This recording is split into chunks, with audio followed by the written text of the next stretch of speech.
Hello young minds, நம்ம இன்றைக்கி பார்க்க போகிறது என்ன அப்படின்னு பார்த்தீங்கன்னா, டெத் ஆஃப் அ பார்ட்னரில் ஒரு ப்ராப்ளம் பார்க்க போகிறோம். ஸோ அது என்ன ப்ராப்ளம் அப்படின்னு பாருங்கள். X, Y and Z were partner sharing profits equally. So 3 partners இருக்காங்க. அவங்களோட ப்ராஃபிட் எப்படி ஷேர் பண்ணிக்கிறாங்கன்னா ஈக்குவலாக ஷேர் பண்ணிக்கிறாங்க.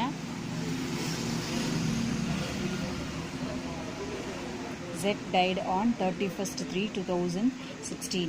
Z வந்து மார்ச்சில் டெத் ஆகிறாரு, எண்ட் ஆஃப் த மார்ச்சில்.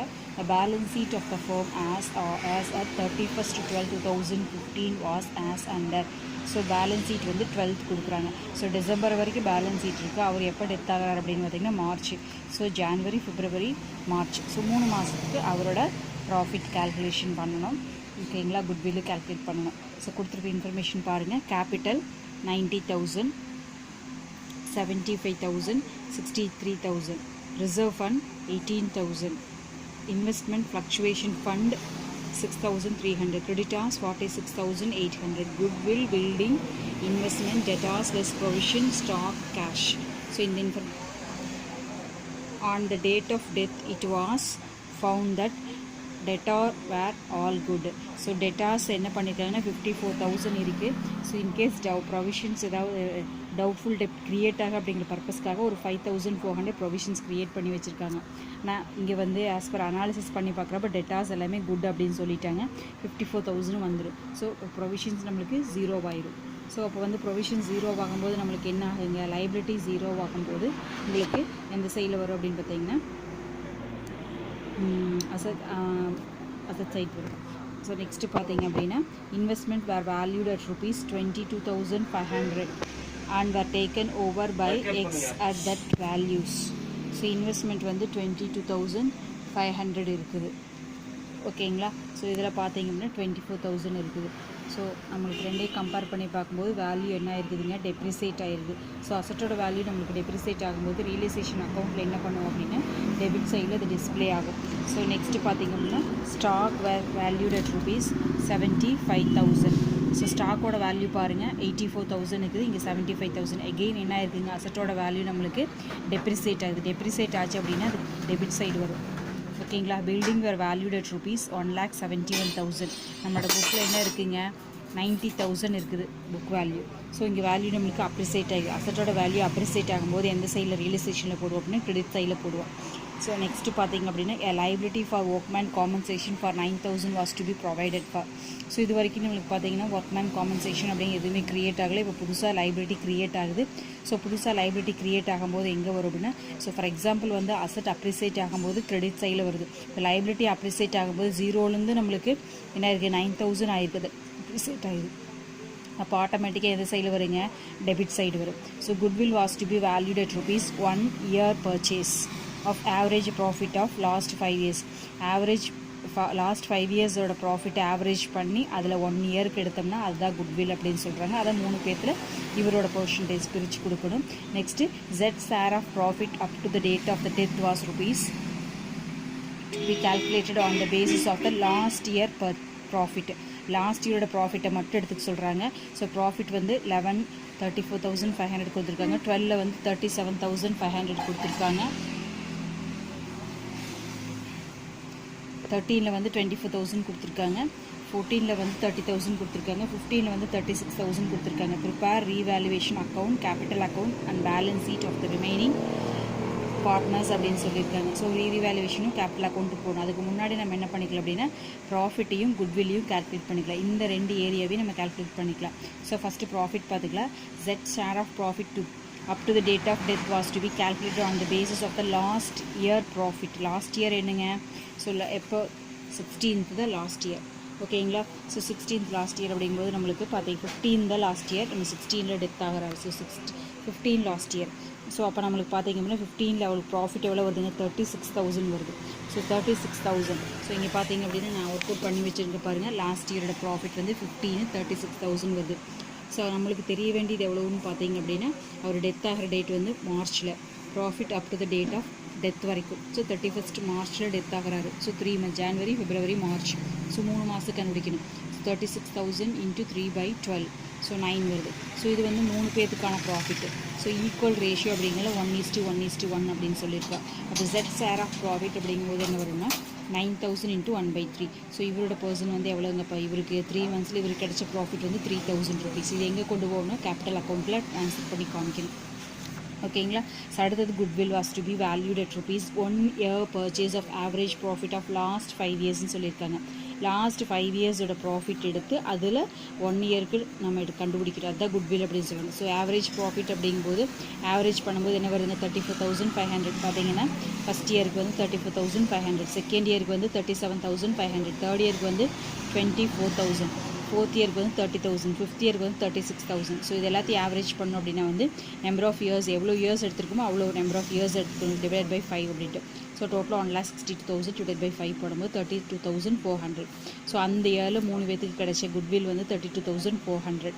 ஸோ என்ன சொல்லியிருக்காங்க அப்படின்னு பார்த்தீங்கன்னா, இங்கே வந்து பார்த்தீங்கன்னா 1 இயர் ஆஃப் பர்ச்சேஸ்ன்னு சொன்னதுனால இன்ட்டு 1 இயர் போட்டுக்கிறோம். ஸோ இன்ட்டு 1 இயர் போடுறோம் குட்வில் கால்குலேஷன்ஸுக்கு. Goodwill equal to 32,400 into 1 year. So அப்போ நம்மளுக்கு என்ன வருங்க, அதே தான் வரும் 32,400. இதில் வந்து 3 பேர்த்தோட ஷேர் இருக்குது. நம்ம என்ன பண்ணுங்க, ஒருத்தரோட ஷேர் எடுக்கணும்.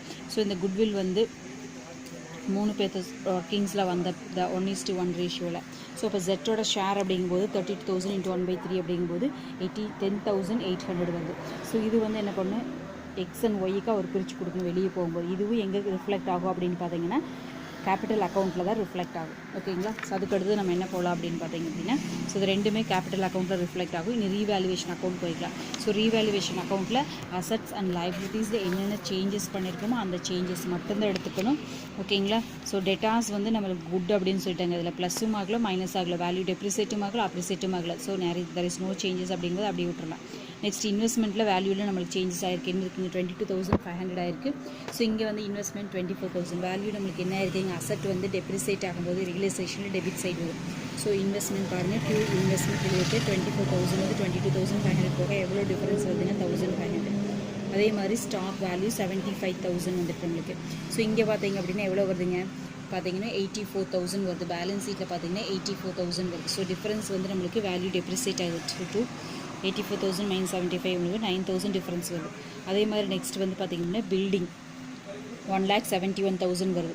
ஸோ இங்கே புக்கில் பார்த்தீங்கன்னா 90,000 வருது. வேல்யூ அப்ரிசியேட் ஆகும்போது ஆப்போசிட் சைடில் பில்டிங் 1,71,000 - 90,000 வருது, 81,000 வருது அப்ரிசியேட் ஆகுது. ஸோ அதுக்கப்புறம் வந்து லைபிலிட்டி ஒர்க்மேன் காம்பன்சேஷன் அப்படிங்கிறது புதுசாக க்ரியேட் ஆகுது. ஸோ புதுசாக க்ரியேட் ஆகுது வந்து நம்மளுக்கு எங்கே வரும் அப்படின்னு பார்த்தீங்கன்னா, ஜீரோலேருந்து அசட்டிங் லைபிலிட்டி இன்க்ரீஸ் ஆகும்போது டெபிட் சைடில் வரும் 9,000 rupees. ஓகேங்களா. ஸோ அவ்வளோதான். அதுக்கப்புறம் நெக்ஸ்ட்டு பார்த்தீங்கன்னா இங்கே வந்து பார்த்தீங்கன்னா இன்வெஸ்ட்மெண்ட் ஃப்ளக்சுவேஷன் ஃபண்ட் அப்படிங்கிறது 6,300 அப்படின்னு சொல்லியிருக்காங்க. ஸோ இன்வெஸ்ட்மெண்ட்டில் நம்மளுக்கு ஆல்ரெடி ஒன்றும் பிரச்சனையே இல்லாமல் இருக்குது. அப்போ 0 ஆயிடுச்சு. அப்போ அதை வந்து நம்ம என்ன பண்ணுங்க, லெஸ் ஆயிடுச்சு. 6,300லேருந்து 0 ஆயிருக்கு அப்படிங்கும்போது 6,300 இங்கே போட்டுக்கிறோம். ஓகேங்களா. அதே மாதிரி ப்ரொவிஷன்ஸ் வந்து எல்லாமே வந்து நம்மளுக்கு இந்த 54,000 வந்துடும். ஸோ ப்ரொவிஷனுக்கு வேலையே இல்லை. ஸோ இப்போ 0 ஆயிடுச்சு. அதை என்ன பண்ணுங்கள், லைபிலிட்டி லெஸ் ஆகும்போது டெப்ரிசியேட் ஆகும்போது நம்ம என்ன பண்ணுங்கள், கிரெடிட் சைட் போடுவோம். ஓகேங்களா. ஸோ கிரெடிட் சைட் போட்டிருக்கோம். ஸோ டோட்டல் பண்ணி பார்க்கும்போது நம்மளுக்கு டெபிட் சைட் கம்மியாக வருது. ஸோ அதாவது ரியலைசேஷன் ப்ராஃபிட் வருது 73,200 வருது. ஸோ இது என்ன பண்ணுங்கள், ஈக்குவல் ரேஷியோவில் அவங்களுக்கு எக்ஸ் ஒய் ஜெட்டுக்கு 3 பேருக்கு பிரித்து கொடுக்குறோம். ஸோ 24,400 24,400 24,400 ஈக்குவலாக வருது. ஸோ அதுக்கப்புறம் நெக்ஸ்ட் என்ன பண்ணுங்கள், கேபிட்டல் அக்கௌண்ட் போடுவோமா. கேபிட்டல் அக்கௌண்ட் போடுறப்போ பர்டிகுலர்ஸ் XYZ எல்லாம் எழுதிட்டேன். ஸோ கேபிட்டல் ரியலைசேஷன் இங்கே வந்து ரியலைசேஷன் அக்கௌண்ட் டார்ட்டு கேபிட்டல் நிற்குது. ஸோ இங்கே ரியலைசேஷனில் டெபிட் சைடு வரும்போது இங்கே கேபிட்டல் அக்கௌண்ட்டில் எங்கே வரும், கிரெடிட் சைடு வரும். ஸோ அப்போ என்ன வருங்க, பை ரியலைசேஷன் அப்படின்னு போட்டு 24,400 எல்லாத்துக்கும் எழுதியாச்சு.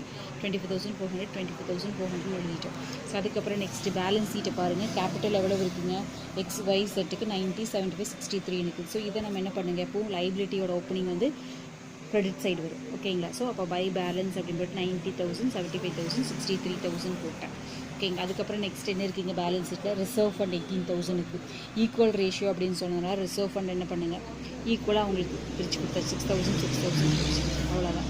நெக்ஸ்ட்டு பார்த்தீங்கன்னா இங்கே குட்வில் இருக்குது. குட்வில் எவ்வளோ இருக்குங்க, 40,500 இருக்குது. இது 3 பேருக்குமே வந்து அசட் வந்து ஓப்பனிங் வந்து எங்கே வரும்னு பார்த்தீங்கன்னா டெபிட் சைடு வரும். ஸோ இங்கே வந்து பார்த்தீங்கன்னா டெபிட் சைடில் குட்வில் அப்படின்னு போட்டுட்டு 40,500 1/3 போட்டிருக்கோம். ஸோ 3 பேருக்கு ஈக்குவல் அப்படிங்கும்போது 13,500 13,500 13,500 வரும். ஓகேங்களா. ஸோ அதுக்கப்புறம் நெக்ஸ்ட் என்ன பண்ணணும் அப்படின்னு பார்த்தீங்க அப்படின்னா நெக்ஸ்ட் வந்து நம்மளுக்கு குட்வில் இருக்குது இல்லைங்களா, குட்வில்ல இந்த கேல்குலேஷன்ஸ் இருக்கா, இந்த 2 கேல்குலேஷன்ஸையும் போடணும். ஸோ வந்து பார்த்திங்கன்னா ப்ராஃபிட் வந்து அவருக்கு எவ்வளோ இருக்குங்க, 3000 கண்டுபிடிச்சி வச்சுருக்கோமா. ஸோ அந்த ப்ராஃபிட் வந்து profit and loss suspense accounts அப்படின்னு போட்டுட்டு ஜெட்டுக்கு மட்டும் அப்படிங்கிறனால 3000 அவருக்கு போட்டிருக்கோம். ஓகே, அதே மாதிரி குட்வில் வந்து ஜெட்டு வந்து எக்ஸ் அண்ட் ஒய்க்கு எவ்வளோ கொடுக்கணும், 10,800 கொடுக்கணும். ஸோ அதுதான் நம்ம என்ன பண்ணியிருக்காங்க, எக்ஸோட கேபிட்டலுக்கு ஒய்யோட கேபிட்டலுக்கும் 5,400 5,400 10,800 பிரித்து கொடுத்துருக்கோம். ஸோ இவங்க ரிசீவ் பண்ணதுக்கான என்ட்ரி ஆப்போசிட் சைடில் ஜெட்ஸ் கேபிட்டல் அக்கௌண்ட் அப்படின்னு போட்டு 5,400 5,400 இவங்க 2 பேரும் ரிசீவ் பண்ண மாதிரி காமிச்சு, இவர் பே பண்ண மாதிரியும் இவர் ரிசீவ் பண்ண மாதிரியும் காமிச்சிருக்கோம். ஸோ அவ்வளோதான். சீனி வந்து நம்மளுக்கு பேலன்ஸ் ஷீட்டில் ஏதாவது ஐட்டம்ஸ் விட்டு போச்சா அப்படின்னு பார்த்தா அப்படின்னா, ஸோ என்ன இருக்குதுங்க, இன்வெஸ்ட்மெண்ட் வந்து இதில் ஒன்று சொல்லியிருக்காங்க பாருங்கள். இன்வெஸ்ட்மெண்ட் யார் எடுத்துக்கிறாங்க, 22,500 டேக்கன் ஓவர் பை எக்ஸ்ன்னு சொல்லியிருக்காரு. ஸோ எக்ஸ் டேக் ஓவர் பண்ணிக்கிறனால 2 இங்கே வந்து பார்த்தீங்க அப்படின்னா இன்வெஸ்ட்மெண்ட் அப்படின்னு எக்ஸோட என்ன வரணுங்க 22,500. அவ்வளோதான். வேறு எந்த டிரான்சாக்ஷன்ஸும் நம்மளுக்கு இல்லை, எல்லா டிரான்சாக்ஷன்ஸையும் போட்டு முடிச்சிட்டோம். ஸோ இப்போ நம்ம என்ன பண்ணுறோங்க, எக்ஸோட தான் க்ளோஸ் பண்ணுறோம். ஸோ க்ளோஸ் பண்ணும்போது என்ன வருதுன்னா 1,20,400 வருது. ஸோ இங்கே வந்து பார்த்திங்கன்னா 1,20,400 போடும்போது டிஃப்ரென்ஸ் என்ன வருது அப்படின்னு பார்த்தீங்கன்னா 79,000 வருது. ஸோ இது வந்து 2 பேலன்ஸ். ஸோ அதே மாதிரி ஒய்க்கு என்ன பண்ணுறீங்க, க்ளோஸ் பண்ணுறோம். ஸோ க்ளோஸ் பண்ணும்போது என்ன வருதுங்க 1,05,000 வருது. ஸோ இவங்களுக்கு அதே மாதிரி இந்த சைடில் டெபிட் சைடில் க்ளோஸ் பண்ணும்போது 1,05,000 போடும்போது பேலன்ஸ் எவ்வளோ வருதுன்னா 86,500. ஓகேங்களா. ஸோ அதுக்கப்புறம் ஜெட்டு க்ளோஸ் பண்ணுறோம். ஜெட்டு க்ளோஸ் பண்ணும்போது என்ன வருதுங்க 1,07,200 வருது. ஸோ 1,07,200. ஸோ இதை வந்து நம்ம திருப்பி கொடுக்கணும் அவருக்கு, அதனால் வந்து தனி அக்கௌண்ட்டாக போட்டுக்கிற டிஃப்ரென்ஸ் வந்து பார்த்திங்கன்னா 93,700. ஸோ இது என்ன பண்ணணும்னா 2 ஜெட்டோட எக்ஸிக்யூட்டர் யார் அவரோட நாமினியோ அவருக்கு வந்து நம்ம ட்ரான்ஸ்ஃபர் பண்ணிடுவோம், எக்ஸிக்யூட்டர் அக்கௌண்ட். அவ்வளோதான். ஓகேங்களா. ஸோ இதோட வந்து ஜெட்டோட பேமெண்ட் முடிஞ்சாச்சு. இனி வந்து நம்ம வந்து ரிமைனிங் பார்ட்னர்ஸோட பேலன்ஸ் ஷீட் நம்ம போடணும். ஓகேங்களா. ஸோ ரிமைனிங் பார்ட்னர்ஷிப்போட பேலன்ஸ் ஷீட் நான் எழுதி வச்சுருக்க பாருங்கள். Balance sheet of X and ஒய்ன்னு எழுதியிருக்கோம். ஸோ லைபிலிட்டி ஃபஸ்ட்டு பார்த்துக்கலாம். லைபிலிட்டியில் ஃபஸ்ட்டு என்ன வருங்க, கேபிட்டல் வருமா. So capital எக்ஸோடது ஒய்யோடது. எக்ஸோடது நம்ம இங்கே கண்டுபிடிச்சி வச்சுருக்க பாருங்கள். எக்ஸோடது இங்கே கண்டுபிடிச்சி வச்சுருக்க பாருங்கள் 79,000 86,500. ஸோ எக்ஸோட கேபிட்டல் இப்போ எவ்வளோ இருக்குது அப்படின்னா 79 இருக்குது. ஒய்யோடது எவ்வளோ இருக்குது அப்படின்னு பார்த்தீங்கன்னா 86,500 இருக்குது. ஓகேங்களா. ஸோ அதுக்கப்புறம் நெக்ஸ்ட்டு பார்த்தீங்க அப்படின்னா எக்ஸிக்யூட்டர் இவருக்கு செட்டுக்கு பே பண்ண வேண்டியது இருக்குது இல்லைங்களா. ஸோ ஜெட்ஸ் எக்ஸிக்யூட்டருக்கு எவ்வளோ பே பண்ண வேண்டியது இருக்குது அப்படின்னு பார்த்தீங்க அப்படின்னா எவ்வளோ இருக்குங்க 93,700 93,700. ஓகேங்களா. அதுக்கப்புறம் வந்து சன்ட்ரி கிரெடிட்டார்ஸ் எவ்வளோ இருக்குங்க. இப்போ பேலன்ஸ் ஷீட்டுக்கு போயிருங்க. பேலன்ஸ் ஷீட்டில் பார்த்தீங்கன்னா கிரெடிட்டார்ஸ் எவ்வளோ இருக்குங்க 46,800 46,800 இருக்குது. ஓகேங்களா. ஸோ அவ்வளோதான். ஸோ அதுக்கு அடுத்தது நெக்ஸ்ட்டு பார்த்தீங்க அப்படின்னா லைபிலிட்டிஸில் நம்மளுக்கு இவ்வளோதான் நினைக்கிறேன், வேறு எதுவும் இல்லை நினைக்கிறேன். ஓகேங்களா.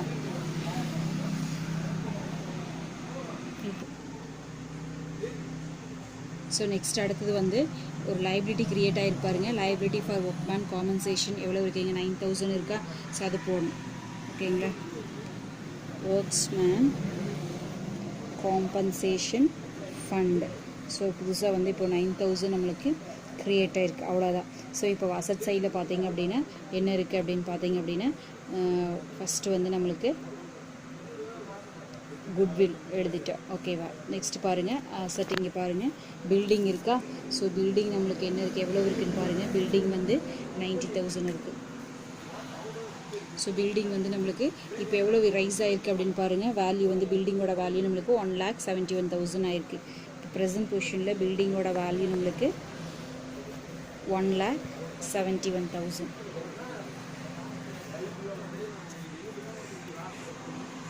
ஸோ நெக்ஸ்ட் வந்து பார்த்தீங்க அப்படின்னா இன்வெஸ்ட்மெண்ட் என்ன இருக்குங்க. இன்வெஸ்ட்மெண்ட் வந்து இவர் டேக் ஓவர் பண்ணிட்டார் அப்படிங்கிறனால வராது. அதுக்கப்புறம் ஸ்டாக்கோட வேல்யூ எவ்வளோ இருக்குங்க 75,000. ஸ்டாக்கோட வேல்யூ 75,000 ஆயிடுச்சு. நெக்ஸ்ட்டு அதே மாதிரி பில்டிங் எழுதிட்டோம். டெட்டாஸ் வந்து நம்மளுக்கு குடுன்னு சொல்லியிருக்காங்க, எவ்வளோன்னு சொல்லியிருக்காங்க, அப்படியே எல்லாமே வந்துடும் சொல்லியிருக்கிறதுனால அப்படியே டெட்டாஸ் வந்து 54,000 எழுதிக்கலாம். டெட்டாஸ் வந்து 54,000 அப்படியே எடுத்து எழுதிக்கலாம். ஸோ நெக்ஸ்ட்டு பார்த்தீங்க அப்படின்னா அடுத்து என்ன இருக்குங்க, ஸ்டாக் எழுதியாச்சு, டெட்டாஸ் குட்வில் எழுதியாச்சு, இன்வெஸ்ட்மெண்ட் எழுதி டெட்டாஸு. நெக்ஸ்ட்டு கேஷ் எவ்வளோ இருக்குங்க, 12,000 இருக்குது. ஸோ அதில் எந்த சேஞ்சஸும் நம்மளுக்கு இல்லை.